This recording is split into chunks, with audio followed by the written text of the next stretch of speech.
राजस्थान राज्य अल्पसंख्यक आयोग के अध्यक्ष रफीक खान ने की प्रेस वार्ता को संबोधित करते हुए कहा, बीजेपी जब चुनाव का समय आता है तब इसी तरह की बात करती है। कभी यूसीसी तो कभी सीएए लेकर आती है, ताकि किसी के मन में भय तो किसी के मन में विश्वास आ जाए। लोगों को बांटना चाहती है, किसी को धर्म के आधार पर तो किसी को जात के आधार पर। लेकिन जनता समझदार है। बीजेपी को लग रहा है आने वाले चुनाव में इन्हें कामयाबी मिल रही है।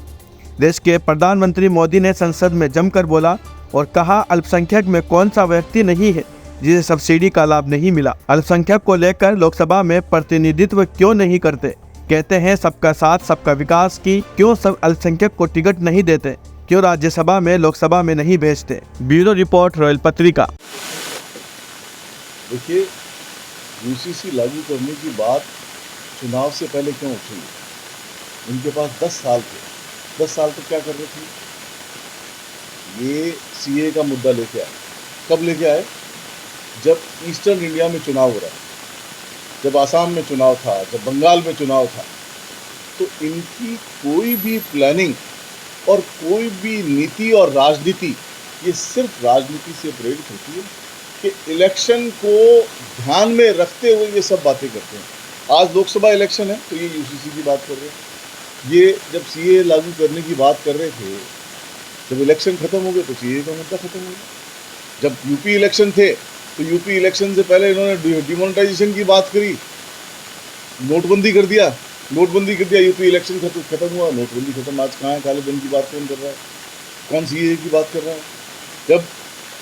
जब इनको लगता है कि हमें पोलराइजेशन का बेनिफिट किसी इलेक्शन में लेना है, चाहे वो राम मंदिर का डिसीजन हो, चाहे वो कश्मीर में 370 का मसला हो, चाहे सीए का मसला हो, तो मैं ये कह सकता हूँ कि राजनीति से प्रेरित बयान है ये।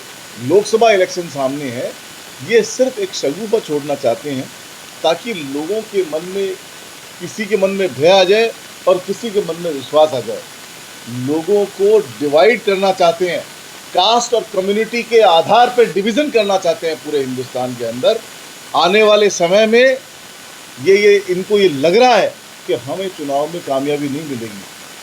कल प्रधानमंत्री जी पार्लियामेंट में बोले और खूब जोश के साथ बोले और ये कहा कि माइनॉरिटी का कौन सा आदमी किसान सब्सिडी में नहीं है या इस स्कीम में नहीं है या उस स्कीम में नहीं है, तो माइनॉरिटी के लोगों को कहाँ बेनिफिट नहीं हो रहा। इस तरह की बात करी। मैं तो एक सीधा सा सवाल करना चाहता हूँ, माइनॉरिटी के आदमी को रिप्रेजेंटेशन क्यों नहीं देना चाह रहे आप? लोकसभा में क्यों नहीं देना चाह रहे? असेंबली में क्यों नहीं देना चाह रहे? जब आप बात करते हो कि सबका साथ और सबका विकास की बात करते हैं, तो क्यों नहीं विधानसभा की टिकटें देते? क्यों नहीं लोकसभा में लड़ाते? क्यों नहीं राज्यसभा में उनको चुन करके भेजते? क्यों माइनॉरिटी का मंत्री आपकी पोस्टें खाली पड़ी रहती है? आपके पास आदमी नहीं होता कि माइनॉरिटी का हम मिनिस्टर बना सकें। अब तो सरकार उनकी आ गई, उनके पास सारा सामान। एक सवाल सर, कमीशन की अपनी गाइडलाइन है और जिस तरह का एटमॉस्फेयर राजस्थान में हो रहा है, कमीशन का रोल ज़्यादा स्ट्रॉन्ग हो जाता है। और कमीशन का दायित्व ये है कि जो 6 माइनॉरिटी की कम्युनिटीज़ हैं, उनको हम कैसे उनके अधिकारों को प्रोटेक्ट करें और कैसे उनके प्रति जो एक्सटॉर्शन का रवैया बनता जा रहा है उसको कैसे मुक्ति मिले, इस सब काम के लिए और उनके अधिकारों के लिए माइनॉरिटी कमीशन काम कर रहा है हर स्टेट में। और मुझे खुशी है कि भाई मैं दोबारा से एमएलए जीता, अभी यहाँ माइनॉरिटी कमीशन का चेयरमैन भी हूँ। तो मेरी ये मोरल रिस्पॉन्सिबिलिटी है कि इस तरह के इश्यूज ना हो और माइनॉरिटी के लोगों को अपने अधिकारों से वंचित न रहे, इस पे मेरा काम करने का पूरा मन है। बहुत से डिस्ट्रिक्ट्स में मैं पहले विज़िट कर चुका हूँ, कुछ डिस्ट्रिक्ट्स रह गए, तो राजस्थान के हर ज़िले में मैं राउंड लूँगा और ये कोशिश करूँगा कि पूरे राजस्थान के अंदर हम जो माइनॉरिटी कमीशन का 15 सूत्री प्रोग्राम जो हर जगह पूरे अल्पसंख्यक विभाग का 15 सूत्री प्रोग्राम जो पूरे हिंदुस्तान में लागू है, वो 15 पॉइंट प्रोग्राम अच्छे से एप्लीकेबल हो और उस पर अच्छे से इम्प्लीमेंटेशन हो। बहुत सी खामियां उसमें हैं, उसके लिए मैंने पहले भी सरकारों को लिखा है, आगे भी लिखूँगा। 15 पॉइंट प्रोग्राम प्रभावी ढंग से लागू हो और उनको अधिकारों में सुरक्षा मिले, चाहे वो मसला एजुकेशन का हो, चाहे पुलिस से रिलेटेड हो और चाहे लोकल बॉडीज़ के इश्यूज़ में उनको फ़ायदा मिलने का हो। सभी में माइनॉरिटी कमीशन एक्टिवली पार्टिसिपेट करें, एजुकेशन लोन भी बटे, एजुकेशन भी मिले, शिक्षा भी मिले, रोजगार भी मिले। इन सब बातों को ध्यान रख करके 15 पॉइंट प्रोग्राम बनाया गया था।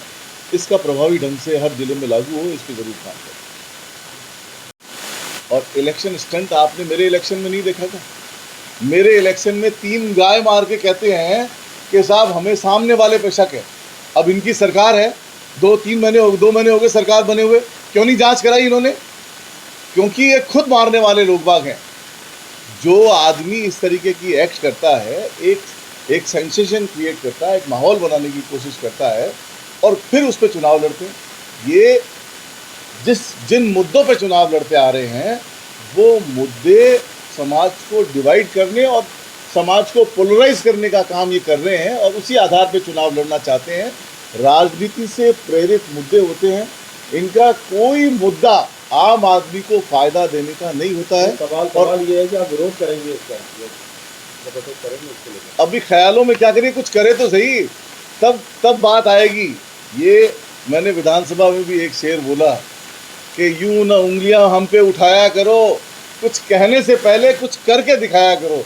तो कुछ करे तो सही, उसके बाद रिएक्शन। कई मुद्दे बड़े हो गए, राम मंदिर हो गया, यूसीसी हो गया, पंजाब पर भी काफी हंगामा हो गया। राजस्थान में क्या लगता है ये सब होने से भाजपा को ये क्यों करना पड़ रहा है इनको? ये क्यों करना पड़ रहा है? ये क्यों करना पड़ रहा है?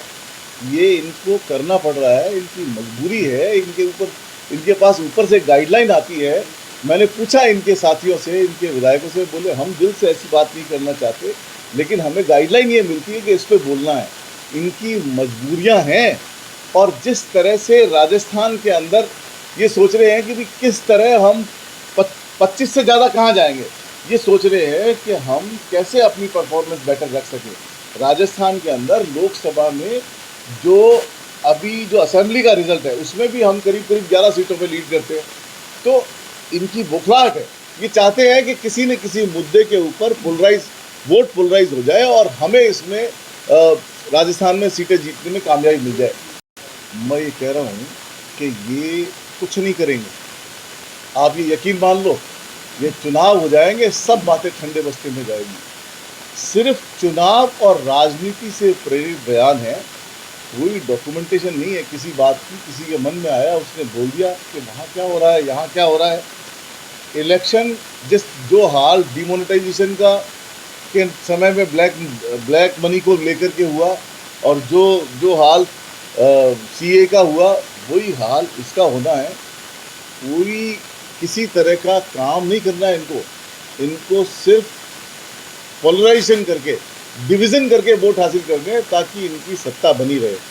आप ये देखो कि जो 300 से ऊपर की इनकी पार्लियामेंट की संख्या है, उसमें बढ़ोतरी की गुंजाइश नहीं है कहीं भी। राजस्थान में ऑलरेडी 25 आउट ऑफ 25 हैं, गुजरात में 26 आउट ऑफ 26 हैं, 29 में से 28 मध्य प्रदेश में है। तो जहाँ जहाँ इन्होंने इलेक्शन लड़ा, बिहार में 39 सीटों पे ऑलरेडी इनका अलायंस है। जहाँ जहाँ इन्होंने जिस प्लेटफॉर्म पे इलेक्शन लड़ा, उस प्लेटफॉर्म पे ये एक्सट्रीम लेवल पे है। अब इनके पास खोने को ही है, ज़्यादा हासिल कुछ नहीं कर सकते। राजस्थान में कांग्रेस के पास खोने को क्या है? कांग्रेस तो एक भी सीट पे नहीं है। अगर हम 5 सीट भी जीतते हैं तो हम जीतते हैं, हमारे पास हासिल करने को ही है कुछ न कुछ। ऐसे ही गुजरात में, ऐसे ही मध्य प्रदेश में, ऐसे ही कर्नाटक में, ऐसे ही बिहार में, ऐसे ही महाराष्ट्र में, ऐसे ही यूपी में। तो इनको ये लग रहा है कि जो इंडिया अलायंस बन रहा है और जिस तरीके से राहुल गांधी की न्याय यात्रा चल रही है, जैसे लोगों का उत्साह और लोगों की भीड़ न्याय यात्रा में आ रही है, उससे बौखलाहट का नतीजा है। और तभी ये बयान दे रहे हैं। अभी और भी बयान आएंगे, जैसे जैसे इलेक्शन नज़दीक आएगा वैसे वैसे बयान और नज़दीक आएंगे और इस तरह की बातें और देखने को मिलेगी।